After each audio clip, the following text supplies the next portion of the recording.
From the new recording lair located deep beneath the Wine and Spirit store in Ephrata, Pennsylvania. You're listening to the Masonic Lite podcast.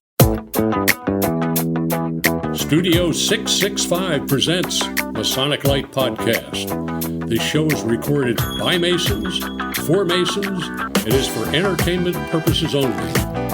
And please, no wagering. This podcast is not endorsed by any Grand Lodge, and the ridiculous ramblings of the hosts are their own. And now, here's your host.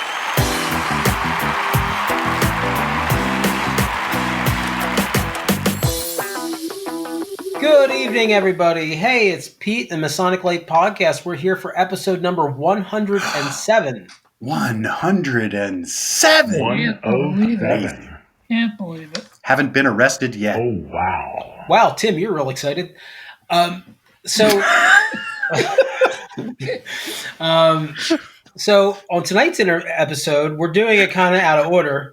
We did we actually interviewed Toby Hanson from the Oddfellows a couple weeks ago, but that's going to be this episode. So we're going to get back to our normal nonsense. Larry, what have you been up to for the past couple weeks? Well, not a whole lot. And as you know from the pictures today, I missed the goose and gridiron. So that's pretty much it. Zero. Nah. Larry, you have one thing that you do, and you didn't do it. Yes, but I've been faithfully attending Tall Cedars. Well, thank you for your support. Nice. And Jack, you faithfully attend Tall Cedars, but you're not going to be there for the ceremonial, so I still can't give you a pyramid. I've been a member for 2 years, and I've been complaining the whole time about not getting a pyramid, and then they finally schedule it, and I'll be out of town with family for Thanksgiving. So, yay me! I'll bring the DVD over. I can't even complain about it now because it's my own fault. So whatever. Anyway, so what have you been up to? You brought chocolate to our last Tall Cedars meeting. That was nice. Thank you. I did the junior senior night, and James reached out to Intermezzo by Stephanie for some appropriate chocolates, and I hope everybody enjoyed them. It was a lot of chocolate, but that was a fun time. And then since then, we've had extra meetings and stated meetings. We just had a stated meeting this week, our November meeting, as it were. And that's always veterans and all that good stuff. But what's exciting for me is I'm meeting again with the candidates because they're starting to take their degrees. And that's really my thing. I love meeting with the guys and sort of peeling back the layers and explaining what things, mean and how to see symbols really in life all the time. We're surrounded by them all the time and we don't even notice them. And these guys are just really excited and I'm excited for the craft because of it. So that's the big thing. We're actually we're calling this the deep fake episode because we recorded it 3 weeks ago and half of us aren't here or won't be here, and half of us that are here weren't. Yeah, and Jack and I are here, but we weren't here for the interview. Right. Yeah, so no one will know who is or wasn't there but not there. So it's kind of like Josh is gonna pull it all together like some kind of NSA thing. It'll be awesome. Kind of like going to the moon. Deep moon landing. Yeah, this is our moonshot episode. Yeah. Josh, what have you been up to? How's the Masonic Center doing? I think it's doing better. I was notified that we can, I guess, hold some lodge meetings in the auditorium on the second floor. I guess that's where the Scottish Rite does their thing. But we have already arranged to have our meetings at Millersville through December, so I think we're just going to stick it out there. So you mean having 10 people in a 15,000 square foot auditorium isn't appealing to you? Well, I mean, I don't even know if it would be 10 people. but no, it's not. It's the 20 square foot elevator that's the problem, Pete. They'll all be licking the numbers on the elevator door, and then who knows what happens after that. You need to talk to Jeff Moyer about the elevator. He's got a story. No, I bet he does. There's a rumor that I made eye contact, and I will be on the board of directors for Goodwin Council for the ensuing Masonic year beginning on St. John's Day next. So good for you. Good for you. I'll be able to give some updates of the comings and goings of what's going on there. That's good. That's good. This is good news. Progress. Yes. So let me see what is going on with me. Tall Cedars. This may not be a big deal for most of you out there in the Masonic world, but you know, it's a different world when you become the secretary of an organization. So I was Grand Tall Cedar last year, and I was blissfully stupid until I became scribe and I got the books. And I realized that we had $50,000 laying around earning 0.005% interest. So I'm happy to report that it took about 6 months, but we finally have gotten this money invested into an interest-bearing account. And so for the past couple weeks, I've been working on the newsletter. And as far as Grotto goes, I'm president of the Pennsylvania Grotto Association, and I'm working on our event that's going to be in April. You're all invited, Grotto or not. You'll be Grotto when you leave. So, yeah, that's it. So, hey, let's you'll be Grotto when you leave. Is that an adjective now? You'll be Grotto when you leave? What about Tim? Tim, what have you been up to? So since our last episode, really haven't done a whole lot Masonically. On the 2nd of October, Eureka West Shore Lives number 302 in Mechanicsburg, Pennsylvania, held its November stated meeting. We had about 25 guys show up. That's been about our average since we've returned after COVID. Had a good fellowship meal before and great program. And really the only other thing is the Valley of Harrisburg has begun rehearsals in the gear up toward a actual face-to-face reunion coming up. We'll talk about that at the end of the show. But I've been doing that, again, just helping a couple secretaries set up their online due systems. Tim, you've been busy. That's crazy. Wow, that's a busy schedule. Holy cats. Nice. Oh, I'm glad you're allowed out. So hey, tonight's episode is brought to you by our Patreons. We'd like to thank all you guys for sending us money monthly. It will go to good use. Josh has me on the horn right now for replacing these crappy microphones that we're using at home. And so, guys, if you didn't know, we're all going to be getting brand new Shure microphones soon. And then they'll also work when we go to the studio later. So that's pretty exciting. And then we'll be able to put together a traveling bag so that when we go out on remote, we can actually have a decent recording because we love on tour when we're on tour. Yeah, absolutely. So you can visit patreon.com/Masonic Lite Podcast, and for as little as how much, Jack? $1 a month. $1.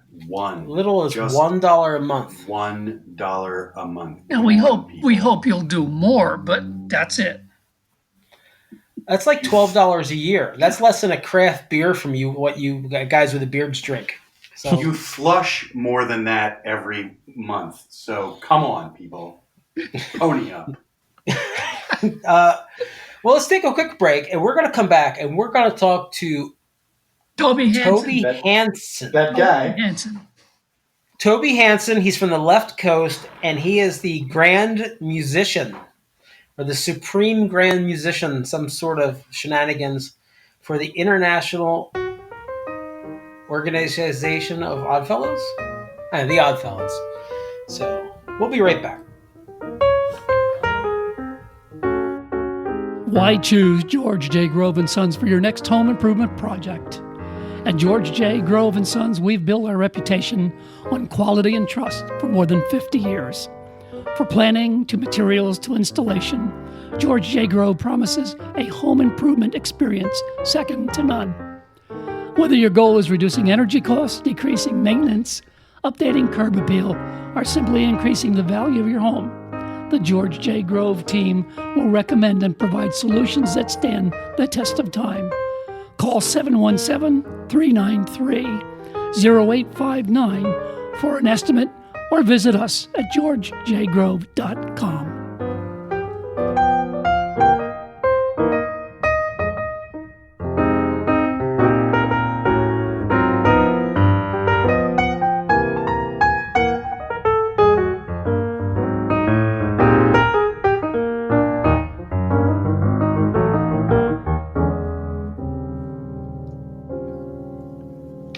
Welcome back, everyone. Tonight, Larry and I are going to do an interview with Toby Hanson of Graham, Washington. He is the Sovereign Grand Musician of the Independent Order of Oddfellows. We know a little bit, but not so much about the Oddfellows. So, Toby, welcome to the show. Well, thank you very much. It's a pleasure to be here. We are thrilled to have you here tonight. Why don't you tell us a little bit about yourself and about the Oddfellows? Okay. Well, to start out, I've been a member for 20 years now. I was initiated July 13th, 2000. I joined Ballard Alki Lodge number 170 in Seattle. And from that point, as one of my mentors in the organization said, advancement was very rapid. So within about 8 years, I became Grand Patriarch of the Grand Encampment of Washington. And then just in 2019, I completed a term as Grand Master of the Grand Lodge of Washington. And then after that, I quickly got noticed at the Sovereign Grand Lodge level because of my musical abilities. I play both piano and accordion professionally, and so I had served many years as the Grand Musician of Washington. So then in 2019, I was installed as Sovereign Grand Musician of the Sovereign Grand Lodge of the Independent Order of Oddfellows. So in 20 years, I've had quite a meteoric rise as far as that goes. Wow, that is quick. So what drew you to the Oddfellows?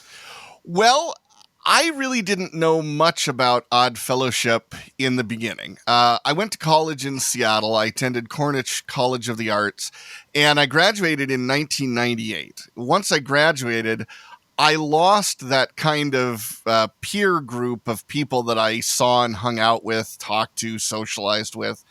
I was looking for something that could kind of replace that. Well, I happened to do a business meeting with a couple of other musicians in Seattle, one of whom was an Oddfellow. At the end of the meeting, after we had concluded all the business, he said, you know, I belong to an organization and you sound like the kind of person who would be a good member. Would you like an application? I said, sure. And so he told me a little bit about the Oddfellows. There was a lodge in Seattle. They had a nice hall. It was available if I needed a place to do rehearsals or performances. I said, that sounds pretty interesting. So I filled out the application, gave him my initiation fee, and Brother Vern Eck took my application, and then he sat on it for 2 years. So June of 98, he took my application. He didn't get it into the lodge for 2 years. In spring of 2000, he finally delivered it to the lodge. The secretary called me up and said, I have this application here from 2 years ago. Do you still want to join? And by that point, I said, well, of course I want to join. I've waited 2 years to hear anything back from you. So I definitely want to join. And so they got me in, did the interview committee, lodge voted on the application. I was approved. And so I was initiated on July 13th of 2000. Yeah. So it wasn't like I went out and said, I need to find an organization to join. Someone who spotted me said, you'd be a good Oddfellow. And he proposed membership to me, and that's how I wound up as an Oddfellow. So when this person said to you, "You seem like a good odd fellow," what did you think that meant? Mike, what my thoughts? Yeah, what does that mean? Well, being somewhat unusual, both as a professional musician and one who plays the accordion, which is not an instrument that you encounter a lot, I'm used to being called an odd fellow. Uh-huh. But when he said, I belong to the Odd Fellows, I think you'd be a good member of that, I said, okay, so what do you do? And this is always the point of contention for a lot of members, because nobody really knows how to describe Odd Fellowship on its own. The shortcut answer is we're kind of like the Masons. And Okay. most people go, oh, so it's spooky and you run a secret world government. And I have to say, well, actually, no, there's nothing spooky. There's no secret world government. There's just a lot of Jell-O with shredded vegetables in it. But, you know, when he first told me about the Oddfellows, he said, it's a charitable group. We raise money for things. We meet in lodges. The original idea was mutual aid. You know, it's everybody getting together, pooling resources, and helping everybody out. And I thought, you know, that sounds very useful. And so basically with that skeleton outline, I decided to sign up and join, because I figured the worst thing is I join it, I go to it, I don't like it, and then I don't go back. So it wasn't really exactly the best sales job for Odd Fellowship, but it was enough to get me interested. So the only thing I knew, I guess, prior to tonight, and I guess talking to a couple of folks recently about the Oddfellows, growing up, there was an Oddfellows home near where I lived. And again, I didn't know what that meant. It was kind of like the question I asked you a minute ago. You know, I guess in some ways we're all a little bit odd. Yes. But it was only later in life that I understood that they were a fraternal organization. So if, and again, you kind of answer this in the sense of what is Oddfellow Fellowship? If someone were to say to you, what are the best reasons for being a member of the Independent Order of the Oddfellows? I would give you 3 reasons. The first reason is that, as you guys know, belonging to a lodge connects you to your community in a really kind of specific way. Uh-huh. So it puts you in contact on a regular basis with other people who are doing things in the community. So that's one thing. Another thing is that the philosophy of Odd Fellowship, I feel, is very ennobling for humanity. You know, in Masonry, you're familiar with the concept of making good men better. Mm-hmm. Well, in Odd Fellowship, we have kind of a similar idea, and it's to uplift and improve the character of mankind. And the way that we do that is by our degree lessons, where we teach the ideas of friendship, love, and truth. And as we go through a very fractious world that we seem to have today, I find myself referring back to those lessons on a regular basis to say, hey, as an odd fellow, how should I approach this situation? That helps me to really have a sense of how to deal with difficult situations. The third answer that I would give to that is that Odd Fellowship does a tremendous benefit in the communities where we still have lodges. So just like a lot of Masonic lodges have specific projects that they support on a local level, Oddfellow lodges do the same thing. So in my associate lodge, which is the one I'm visiting tonight, Buckley number 75, we make very sizable donations to the food bank every year. And we tend to do our donations during the off times. Everybody thinks about giving to the food bank in the fall leading up to Thanksgiving and Christmas. But not many people are thinking of the food bank in July. So we tend to give them chunks of money in the off season when it really helps them get by. So I think those are really, for me, the 3 compelling reasons for Odd Fellowship. Okay. How many Odd Fellows are there? That's a good question. I haven't seen recent numbers from the Sovereign Grand Lodge, because we didn't have a Sovereign Grand Lodge session this summer, roughly about 600,000 in the world. Okay. In the world. And are they, I take it, in many, many different countries then? I think the current estimate is 29 countries around the world. Right now, our biggest area of growth is in the Philippines. About 20 years ago, just at the time that I was joining, there was a group of young people in the Philippines who were looking for a way to provide some community services. They happened to find the Oddfellows. Sovereign Grand Lodge sent a delegation over to the Philippines, met with them, initiated them, and conferred the degrees. They formed a lodge in 2001. And at last count, I just saw a post from the Grand Lodge of the Philippines on Facebook. They're up to 25 lodges in the Philippines in less than 20 years. Wow. Okay. That's pretty good. You guys, one of the things I noticed, Toby, too, you allow women in your fraternity. That's right, correct? We do. Unlike the Masons. Okay. Well, it's a different way than how women are incorporated into the constellation of Masonic groups. You know, obviously there's Eastern Star, which is primarily for the relatives of Masons. But in Odd Fellowship, we took a little different approach.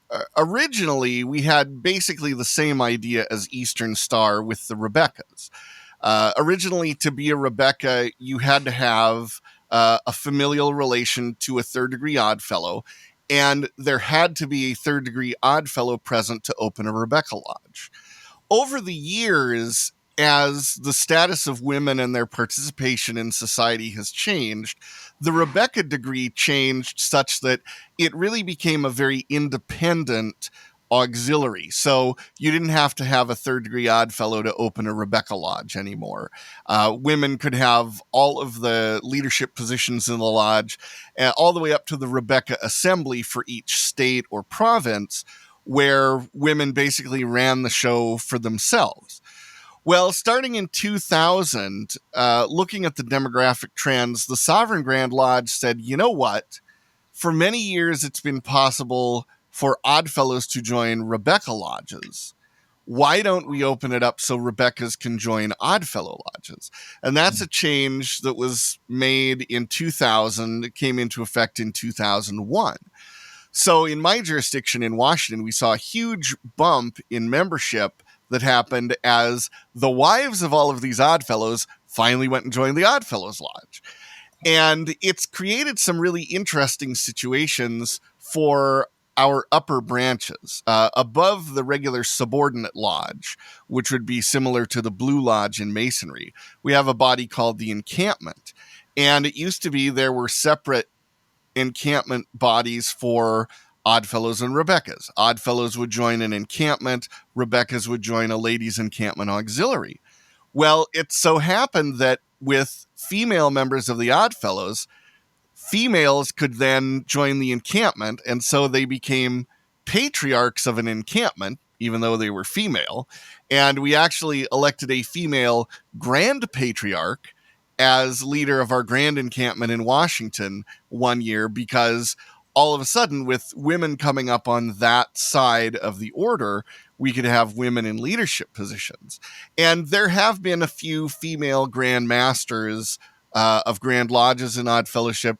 And we also, just at the 2019 session of the Sovereign Grand Lodge, elected Michelle Heckert as our first female Sovereign Grand Warden. So in a couple of years, she'll be our first female Sovereign Grand Master. That's awesome. Yeah, it's one of the things that really differentiates Odd Fellowship from Masonry, because as Odd Fellowship goes, it was always focused on being a group that was doing something to engage with primarily working people. And so as things have changed, engaging with working people has changed. For example, my associate lodge, Buckley 75, we have a group of elevator maintenance guys who belong to that lodge. Frequently, they stay late at work, and when they come to lodge, they still got their Carhartt work clothes on. So we just throw a collar on them and say, all right, brother, come on in. I know one of the things in Freemasonry, depending on which appendant body we belong to, there are certain things that we financially try to do, like with Tall Cedars, muscular dystrophy, with the Grotto, help for dental programs for people, for young people, basically. And one of the things that captivated me, since I'm an old man who has arthritis, is you folks every year give a sizable amount of money through your arthritis advisory board. And we do. A big amount of money to visual research, which I think is fantastic. To me, both of those are old age problems. Well, if you ever look at a program for a Grand Lodge session, you'll notice that our membership does tend to skew a little bit on the older side. We wouldn't know anything about that.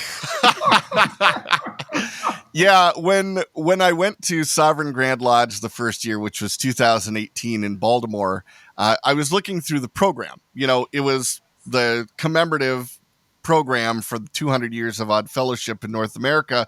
So it was collector's edition, you know, nice pictures and advertisements. They were all diabetic supplies, compression socks, electric scooters, you know, things that an older population would tend to be interested in. We haven't had any advertisements from funeral parlors yet, but, you know, that is actually a traditional partner for Oddfellows lodges, because one of the tenets of Odd Fellowship is to bury the dead. So you frequently see cemeteries with IOOF or Oddfellows or some other name connected to Odd Fellowship on them. But we do support some very big projects at the Sovereign Grand Lodge level. For as far as visual research goes, we have an endowed chair at Johns Hopkins University at the Wilmer Eye Institute, and that is the Oddfellows chair. And so any Oddfellow anywhere in the world who has some sort of a vision problem, they get priority for a case review at the Wilmer Eye Institute from that. So if you're an Oddfellow, you have some sort of special eye problem, you know, beyond the usual cataracts or nearsightedness, you go right to the front of the line as far as getting your case reviewed by our professor at Johns Hopkins. And we also give on the order of several $1 million to the Arthritis Foundation every year as a result of our grassroots fundraising efforts. Each jurisdiction has an arthritis committee, and they're in charge of raising money for the Arthritis Foundation for that jurisdiction. And so we aggregate all of that at the Sovereign Grand Lodge level and give a big donation to arthritis every year. That's awesome. That's cool. So let's take a quick break, hear from at least one of our sponsors, and then we'll come back with more from Toby Hanson and hearing more about the Independent Order of Oddfellows. At the Historic Smithton Inn of Ephrata, Pennsylvania, we're pleased to serve the latest creations from Weathered Vineyard Winery, along with spirits from Thistlefinch Distillery in Lancaster, all to be experienced in the tasting room of a beautifully restored 18th century bed and breakfast.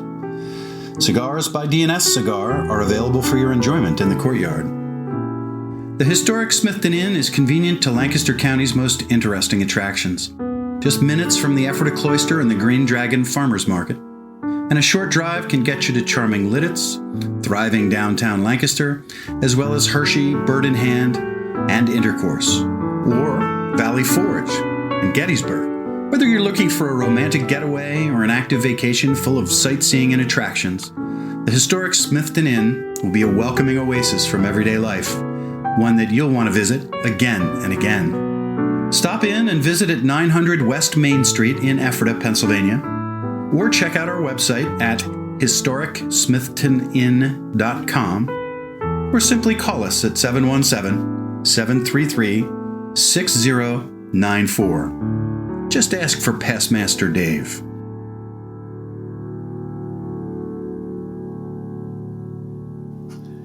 And we're back with Toby Hanson, the Sovereign Grand Musician of the Independent Order of Oddfellows.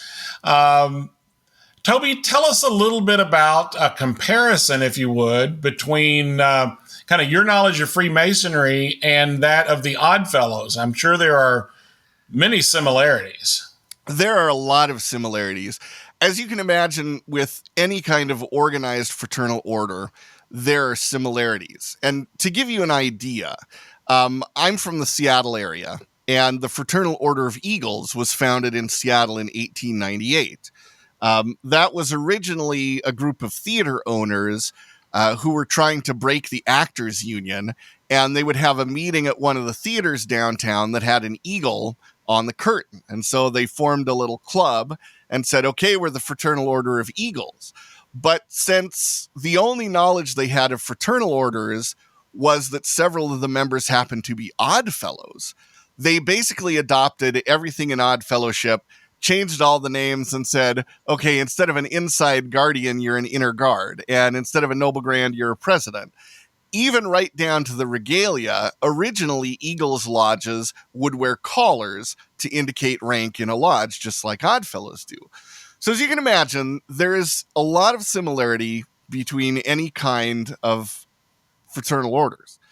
Odd Fellowship and Masonry basically both come from the same source. Now, everybody has their favorite made-up origin story. My favorite made-up origin story of the Odd Fellows is that it goes back to the Roman legionnaires in 59 AD, and Emperor Nero granted them a charter to start a mutual protection agency. So they would all pool a certain amount of their wages and then help each other out. You know, if a soldier died in combat, they would take care of his widow and children, etc. That's completely bogus. The real roots of Odd Fellowship go back to 17th century England. Just like with Masonry, you had people in a trade who got together to protect the trade. With Odd Fellowship, you had a bunch of people who didn't belong to a trade, but they wanted the benefits of a mutual aid association. So they got together and they said, okay, you're a baker, you're a butcher, you're an ox team driver. We will all come together in lodges, pool our resources, and help each other out. The oldest set of records that survives from an Oddfellow lodge, I believe, is the Loyal Rose of Sharon Lodge from 1649. Basically, they had a presiding officer, a vice presiding officer. There was a warden who kept order in the lodge room, collected donations. They met at pubs, and they would eat and drink and have a little meeting. And then they would collect money, put it into the kitty, and then when one of their members fell on hard times, they'd help each other out. So the whole name Odd Fellows came from this odd and assorted collection of fellows of different crafts. You know, you have, the craft of Freemasonry. Well, we don't have a specific craft or a specific occupation that any of the original members belong to. So if you wanted the benefits of a guild, but you didn't have enough tradespeople to form your own, you joined the Odd Fellows. So that came to North America in 1819 with a man named Thomas Wilde. He came over here and he said, okay, I miss being an odd fellow. He was a coach spring maker. He landed in Baltimore, put an ad in the newspaper and said, are there any other English odd fellows here? I want to start a lodge. And fortunately, he found 4 other Odd Fellows in Baltimore. They started Washington Lodge number 1, which still exists. And from there, Odd Fellowship grew very rapidly. So coming from that kind of common background of working people helping each other out, Odd Fellowship adopted many of the things that were common of the early beginnings of fraternal orders. Now, if you look at the United Grand Lodge of England, that was founded in 1717. So you got a little over 300 years of organized structured Masonry from that. Masonic lodges came to North America very early on with English settlement and colonization. Yep. Odd Fellowship was a little bit later to the party. I had the opportunity to look at and participate in the 1821 initiation ritual of the Oddfellows. We did it last year at Sovereign Grand Lodge. And it was in many ways much closer to what you would find in a Masonic lodge. Noble Grand as the presiding officer, Vice Grand as the vice presiding officer, and an officer that we don't have anymore in Odd Fellowship, but you would be very familiar with, and that is a Tyler. Now, in contemporary Odd Fellowship, we have inside and outside guardians, scene supporters, we have a warden and a conductor, and a chaplain. But most of that reorganization was a result of changing the degrees as happened in the latter half of the 19th century. What came to America originally was a lot closer to what one would find in a Masonic lodge at the time, because they came from that sort of common fraternalism that was starting out in England. One of the big things that differentiated Odd Fellowship from Masonry was something else you're familiar with, which is the whole anti-Masonic movement. Uh-huh. So what happened was a lot of Masons were spooked. They left Masonry and they said, well, the next best thing is Odd Fellowship. So at that time, starting in the 1830s through the 1880s, we had this influx of Masonic ideas. Oddfellows have always worn collars in the lodge to denote rank and station. All of a sudden in the 1840s, Oddfellows aprons started showing up.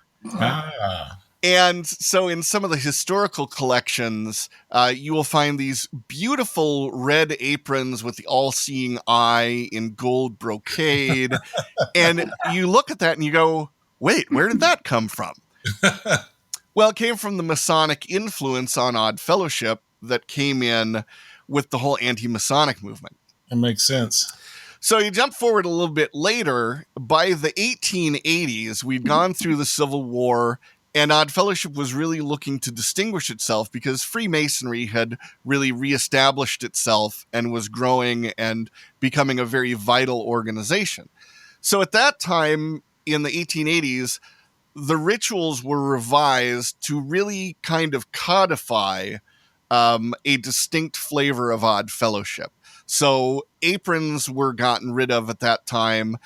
Collars became very ornate. We adopted the structure of having a subordinate lodge, an encampment above that as being sort of the esoteric, philosophical, quasi-spiritual branch. And then above that, the patriarch's militant, which would be a uniformed military-style drill and parade unit. And so that's the structure that Odd Fellowship still has today. Any Mason who accidentally happened to wander into an Odd Fellows lodge would look around at all the stations in the lodge and go, oh yeah, I know who goes there. I know who goes there. Because the actual setup of the lodge room is very similar, which is why it's very common to see Odd Fellows and Masons meeting in the same halls, because it's the same basic setup for the lodge. You know, you take the 3 links down, you put the square and compass up, all of a sudden it's a Mason's lodge. Interesting. So you've mentioned a little bit about the structure of the Odd Fellows. I know within Freemasonry, particularly in the United States, we're unique in that our state level Grand Lodges serve as the, for lack of a better term, the supreme order of the group. Is that the same in Odd Fellows, or is there a national kind of umbrella? It's different in Odd Fellowship.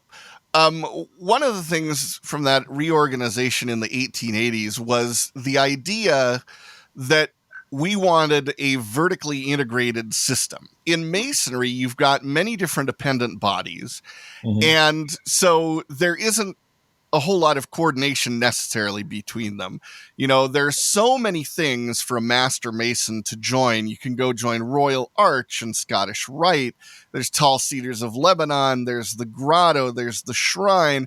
There's just this wonderful constellation of groups to join. Odd Fellowship was always very much organized from the top down. Once Thomas Wilde chartered the first lodge in Baltimore, it took him about 2 years before he chartered a Grand Lodge of Maryland, and then a couple more years when he chartered the Grand Lodge of the United States. And so the Grand Lodge of the United States, which eventually became the Sovereign Grand Lodge with the addition of Canadian and overseas Grand Lodges, became the world standard bearer for Odd Fellowship. So when our ritual changes, when there is a change in the code, when anything happens, it happens at the Sovereign Grand Lodge, which is made up of representatives of all of the Grand Lodges all over the world. In North America, every state and almost every Canadian province has a Grand Lodge. The Atlantic provinces have one combined Grand Lodge. There's a Grand Lodge in the Philippines. There's one in each state in Australia has their own Grand Lodge. And then there's a Grand Lodge of Australasia, which covers all of the Grand Lodges on that side of the Pacific. There are also Grand Lodges of the European countries that have Odd Fellowship. All the Nordic countries, Finland, Sweden, Norway, Denmark, Iceland, they all have Grand Lodges. Switzerland has a Grand Lodge. Germany, I think Poland has its own Grand Lodge now, too. The Netherlands, they have a Grand Lodge. And then those send representatives over to the Sovereign Grand Lodge. So that is the worldwide leader of Odd Fellowship. Got it. Okay. So before the show tonight, you were talking about the Independent Order of Odd Fellows versus another group. Tell me a little bit about them just for a comparison. Well, there's 3 groups of Odd Fellows in the world now. There's the Manchester Unity of Odd Fellows, and that's based in the UK. So that is one of the original groups that grew out of the Odd Fellowship movement of the 16th and 17th centuries. Manchester Unity is ultimately what granted the charter to Thomas Wilde to come to America and start the Independent Order of Odd Fellows. Originally, those first American lodges were part of the main Odd Fellowship that was going on in England. But at a certain point, they broke with the English Odd Fellows and said, no, we're going to establish our own order. And that's where the word independent comes from. So the Independent Order was an offshoot of that. Well, if you know your fraternal history, you know that there was a point in England where the monarch was afraid of secret societies. Mm-hmm. That caused a lot of Masonic lodges to go dark, go underground, and the same thing happened to many Odd Fellows lodges. Well, once they were allowed to start meeting again, many of the different small orders of Odd Fellows started to group together. So there was a patriotic order, there was a loyal order of Odd Fellows, there were these different small groups. They all merged together ultimately to form the Grand United Order of Odd Fellows.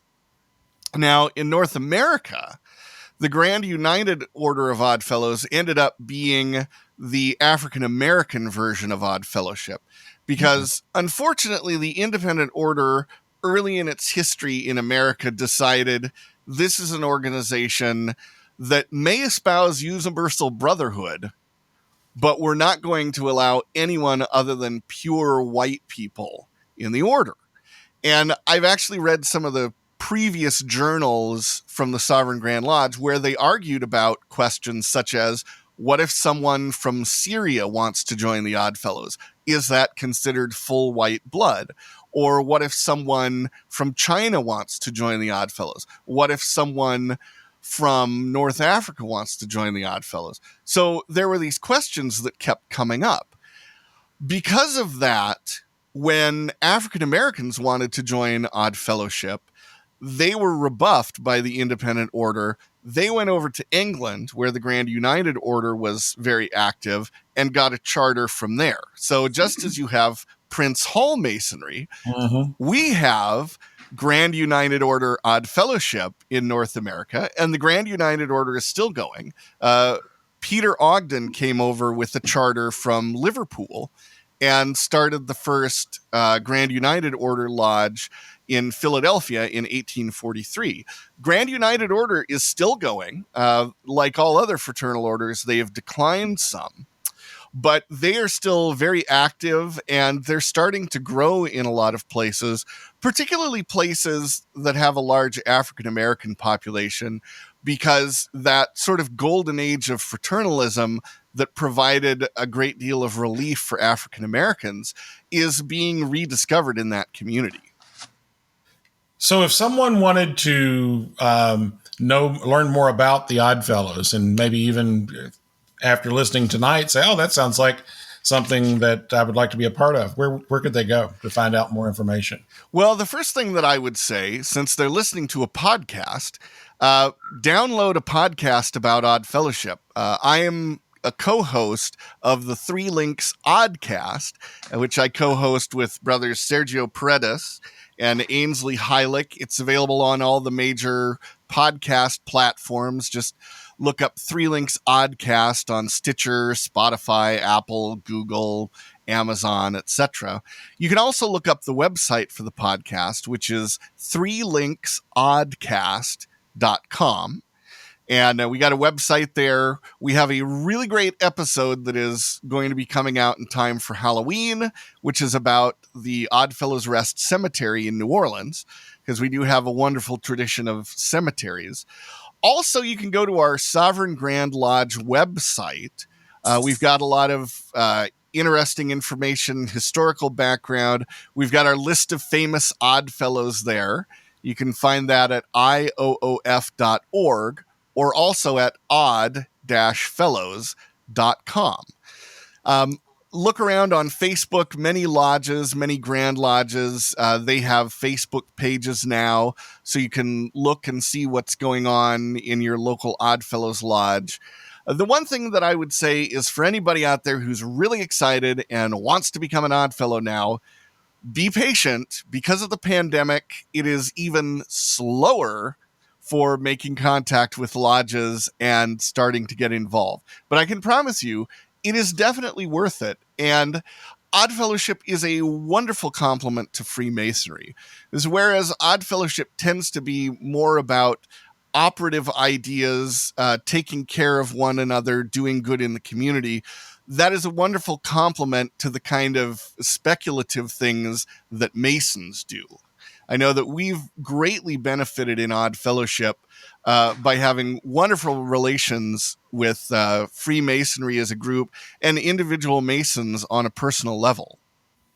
That's awesome. That's really awesome. All right. Well, Toby, we really appreciate you being with us tonight. I certainly have learned a ton about the Oddfellows that I only peripherally knew anything at all. And so we look forward. Actually, I'm going to go listen to your podcast when we're done here, because it sounds interesting. I'm always looking for different podcasts to listen to when I'm driving. So we do appreciate you being with us tonight. And we look forward to maybe having you back sometime. We can talk some more. Well, thank you so much. I would like to close with one little anecdote that I particularly enjoy about Odd Fellowship. And that regards President Rutherford B. Hayes, who was an Odd Fellow. After he was done with his term as president, in 1881, he returned to Fremont, Ohio, which is where he made his home. And he went back to Lodge, and he happened to show up to Lodge on a night when they were nominating and electing officers for the Lodge. And of course, as soon as he walked in the Lodge Hall, everyone was just awestruck that a former president of the United States was a member of their lodge. And so he walked in, and immediately the lodge insisted he had to be elected Noble Grand. And he said, no, brothers, I'm done with public service. I just finished 4 years as president. It was a difficult term. I'm happy to just sit on the back benches here. But no, it was a unanimous vote, and he had to serve a term as Noble Grand as soon as he was done as President of the United States, which goes to show you service to your lodge is never done. That's true. That is so true. All right. Well, we're going to take a break, and we're going to hear from our sponsors and probably the news, and then we'll come back and wrap up tonight's show. Awesome. As far back as the mid-1800s, records exist describing the pre-meeting tradition of brethren smoking cigars during and after gatherings. To this day, the practice of smoking cigars remains very much alive in many lodges. This custom is considered a time for brethren to relax, exchange ideas, and enjoy the simplicity and fellowship that is the very essence of our brotherhood. This is what Hiram and Solomon Cigars is all about. Our starting principles are to bring Masonic brethren together in the harmony of a good cigar. Pull up a chair, sit back, light up any of our premium cigars, and enjoy the history. Hiram and Solomon Cigars can be found at fine cigar retailers. For a complete list, visit hiramandsolomonscigars.com or check them out on social media to find out when they'll be at a live event near you. Hiram and Solomon Cigars is pleased to be the official cigar of the Masonic Lite podcast.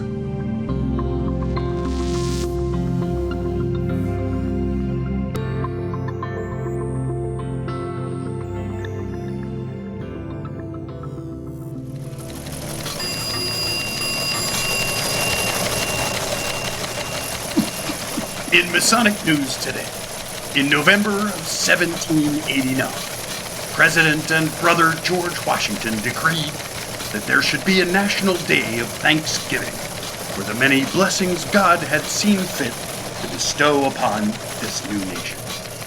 Brother Benjamin Franklin proposed that the turkey be recognized as the symbol of the nation, it being a cunning and prolific bird native to these shores.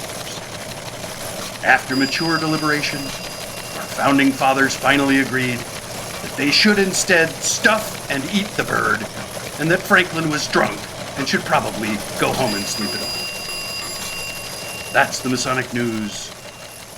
Go wash your hands. True story.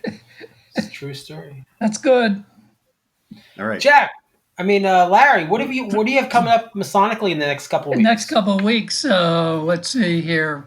Oh, I think Tall Cedars, and which I will be going to. And I know I will be at Goose and Gridiron next Thursday. What? Why do you know that? Because I promised Brian Hill, and if I don't go, I'm dead meat. That makes perfect sense. Everybody, thank you, Larry. That was perfect. So, yeah, maybe we ought to check with Brother Fatih to see if he has a private room. Maybe we can relocate to Ifardo. I think that would be a lovely idea. But no one will come because Effort is on the other side of the force field. Nobody's coming now. Yeah, have you seen the Simpsons movie? Did you guys see the Simpsons movie? The big dome over Springfield. That's Effort. Yeah. It's perfect. Yeah, so for our listeners, one of our Masonic brothers, he's in the restaurant business, and he just has spent all of COVID expanding and bought a new restaurant in Ephrata, and has totally done all the physical work himself. And posted lots of called pictures. The Cloister Restaurant, and anybody who's listening and interested in supporting a brother, come on out. He's opening on November the 16th. Which is probably the day this episode will drop. So inundate him with your Masonic goodliness and support everybody that you know that's a Mason, that's got a business. This is going to be tough times. It's going to continue to be tough times. I like that we call him Fatih because that's his name, but all of the profane in the area just call him Mike because. Well, get out! Really? Yeah, they just call him Mike. Yeah, because, we call him Mike too. It depends. Because they don't take the time to learn his real name. And it just seems more American, I guess. It's so real. Oh, dear. That's so Lancaster County. By the way, I'll put a plug in for him. His food is really, really very, very good. Oh, yeah. And be prepared Absolutely. to take a box home because they give you so much food you can't eat it all. Can we bill him for this, by the way? No, we didn't. Not yet. All right. We have Not to yet. give him some business, and then maybe next year we can send him a bill. All right, we're going to do that. Josh, right. what's going on with you? Not too much. We're getting ready to do some degrees next month, so we're going to be brushing up on that stuff. We got School of Instruction coming up. I guess we're doing that at I guess we're doing like little breakout School of Instructions. Schools of Instruction. We're going to be doing that at Millersville with, I guess, Charles M. Howell Lodge and I think Columbia Lodge. Not sure. Question, Josh. What's up? Is there going to be a change of command in December? No. I'm going to be Doing a third year? yeah. You're gonna do 20. Second and a half. Okay. Yeah. I'm going to call you Chris Gibson for the rest of the year. All right. Yes. Yeah. But yeah. Brother Tim, what do you have going on? So over the next couple of weeks, really just preparing for the Valley of Harrisburg's face-to-face reunion on Saturday, November the 21st. We invite everyone in central Pennsylvania or actually across Pennsylvania if you're free that day and can come. We will have social distance seating and masks and so on. So looking forward to that. Got several rehearsals in the lead up to that.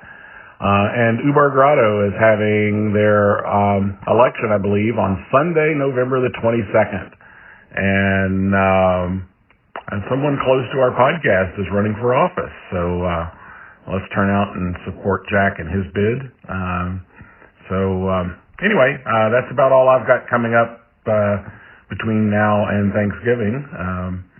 We'll have some things coming up immediately after that on our next episode, but that's about it for now. Well, that's awesome. How about you, Jack? What do you have going on? I am going out of town. So I'm going up to Boston to visit the kids up there and play with the grandbaby and maybe wait around long enough for the next grandbaby to hatch. That would be cool. Whoa. Ooh. Yeah, she is looking a little bit like she's swallowed a yoga ball right now. So she's ready. This is going to be a grandson, correct? That's correct. Oh. We'll have to call him Demolay or something. No, things didn't end well for that guy. Well, that's true. But he was a pretty important guy. We're still talking about him. So True. So what do I have going on? I don't know. Tall Cedars. That's about it. So who knows? Larry. Yo. Take us home. Can you take us home? Because it's a weird episode and I want to watch some Sherlock on Netflix. Yeah, me too. Okay. Sounds good. All right. You ready? cue the chickens. Special thanks to Everett Lodge 665 for making our studio. Storing our equipment. Hopefully we'll get back there one day. Thanks to Josh Lamberton, our producer and director. Thanks to Jack Harley, our news director. Tim Dedman, our marketing director. And our Masonic Lite contributors, Michelle Snyder, Jim Stevens, and Doug Maddenford. I don't really have a whole lot to say tonight. I was going to do some staff changes, but I decided they were lame. So basically, I just want to thank everybody for listening. Thanks again to our Patreons who really help us do a lot of good things. So this is Larry Maris saying good day, good night, wherever you are. Bad. That's it, Larry? I'm done. Larry, that was really sincere, though, Larry. I liked it. It was good. Solid. All right. Well, don't expect that every show. We Larry, say it, Pete. Do it, please. Do it. Say it. Larry, we need bourbon to get. You're much better with alcohol. Yes. Yes. And you know, I have a bottle out in the kitchen, really. So I should have had some beforehand. Okay. I'm clear. All right. Josh, you got this recording. All right. Bye. All right. Bye night, everybody. Bye, everybody. Bye, everybody. Keep it square.